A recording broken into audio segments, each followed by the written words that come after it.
এজন ভাই প্ৰশ্ন কৰিছে আল্লাহৰ কোনো ছবি আছে নেকি? ছবি বিচাৰিছে আল্লাহৰ। আপুনি আল্লাহ বা ঈশ্বৰৰ ছবি বিচাৰিছে, কিন্তু প্ৰথমে এটা সাধাৰণ প্ৰশ্ন চিন্তা কৰক। এই পৃথিৱীত বহু বস্তু আছে যিবোৰ আমি বিশ্বাস কৰোঁ কিন্তু কেতিয়াও চকুৰে দেখা নাপাওঁ, যেনে আত্মা, বুদ্ধি, চিন্তা, প্ৰেম, দুখ, সুখ, মাধ্যাকৰ্ষণ শক্তি, বিদ্যুৎ আদি।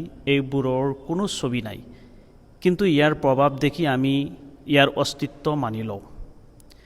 এতিয়া যদি কোৱা হয় যে যিটোৰ ছবি নাই সেয়া অস্তিত্বহীন, তেন্তে আত্মাও নাই, বুদ্ধিও নাই, প্ৰেমো নাই বুলি মানিব লাগিব। কিন্তু কোনো সুস্থ মগজুৰ মানুহে এই কথা মানিব নোৱাৰে। সেয়ে অস্তিত্বৰ প্ৰমাণৰ বাবে ছবি কোনো চৰ্ত নহয়। আৰু এটা কথা চিন্তা কৰক, যিকোনো ছবিৰ এটা আকাৰ থাকে, সীমা থাকে, ৰং থাকে আৰু কোনো ঠাইত থাকে। কিন্তু যি সত্তাই সমগ্ৰ বিশ্ব ব্ৰহ্মাণ্ড সৃষ্টি কৰিছে, তেওঁ যদি নিজেই আকাৰ, সীমা আৰু স্থানৰ ভিতৰত আবদ্ধ হয়, তেন্তে তেওঁ শ্ৰেষ্ঠ বস্তুৰ দৰে হৈ যাব। তেতিয়া তেওঁ সৃষ্টিকৰ্তা নহয়, শ্ৰেষ্ঠ বস্তুহে হ'ব। এজন কুমাৰে মাটিৰ ঘট বনায়। ঘটটোৰ আকাৰ আছে, কিন্তু কুমাৰ ঘটৰ ভিতৰত আবদ্ধ নহয়। এজন ইঞ্জিনিয়াৰে ঘৰ বনায়, কিন্তু তেওঁ ঘৰটোৰ ভিতৰত সীমাবদ্ধ নহয়।